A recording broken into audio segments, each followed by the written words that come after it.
What have you learned about technologies from the process of constructing this product? I have used Windows Movie Maker to make all of the videos embedded in my blog via YouTube. I use Prezi to make the presentations in my blog and for my main task page. I use SurveyMonkey to create questionnaires which I sent out to classmates and friends on Facebook. I use social media such as Facebook and Twitter to get questionnaire feedback. I use WordPress to make my blog. I use Microsoft's online OneDrive to back work up. I used Adobe Photoshop to manipulate my photos. I used Adobe InDesign to create my preliminary exercise college magazine and my main task music magazine. I used an SLR camera and a tripod to take my photographs at a professional standard. I used my laptop at home to create videos on Movie Maker, help keep on track with my magazine pages and update my blog. I have used the college computers to make the magazine, edit the photos and transfer files. I have used my smartphone to take quick pictures. The camera on my phone is pretty good, so the pictures are of a decent quality and don't look terrible. I use memory sticks and hard drives to back up work and transport them to and from college. What were your Adobe Photoshop and InDesign skills like at the beginning of the course? At the beginning of the course we were introduced to Adobe Photoshop and Adobe InDesign. Photoshop I had previously in my secondary school in my IT vocational course, Graphic Communication and Media Studies. We had InDesign as well, but we never needed to use it. I was completely new to InDesign and was at a disadvantage to other students. Photoshop, however, I knew how to use and was very confident with. I knew all the basic skills and some of the more complex skills, but a lot of them took time to remember due to not using it in a few months over the holidays.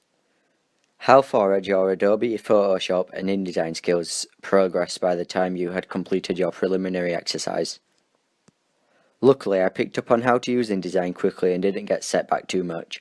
Once my preliminary exercise was over, it was clear that my skills had improved. Well, when I say improved, I mean I'd learnt how to do basic things such as adding and editing text, placing and manipulating photos, making master pages for consistency throughout the magazine designs, and so on.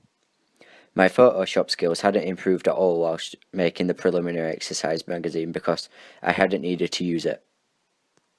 What lessons did you learn about the use of technologies, both hardware and software, by the time you had completed your preliminary exercise?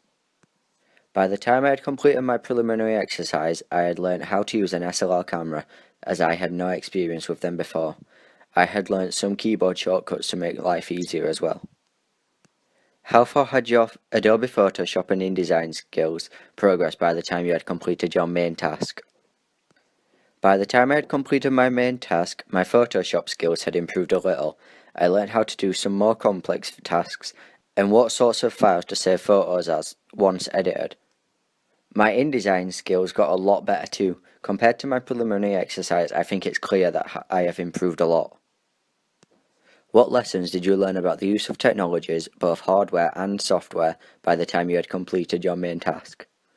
Hardware can be tricky to get the hang of, such as using an SLR camera. It took me a while to get used to using them, and by the third or fourth time using one, I finally mastered it and can confidently use an SLR now. I learnt even more keyboard shortcuts that are very handy, just remembering them is the hard part. What were the advantages/disadvantages of each of the technologies you have used? Some lessons learnt with software is that it can be unreliable. When it came to using Cam Studio to record some of basic software skills, it crashed multiple times and the screen was completely green, so things needed to be done in plenty of time in case a scenario like this pans out again, and you have to try another day. Things such as photos and documents can also get corrupt for multiple reasons, so backing up work on multiple devices and sites is recommended. Using online websites can be inconvenient at times as well, because if the site goes down for maintenance, what are you left with? No access to work stored online and no access to software necessary for completing work. Advantages, however, memory sticks are really good for backing work up and transporting it places, but it's always better to have more than one in case you lose one or break it.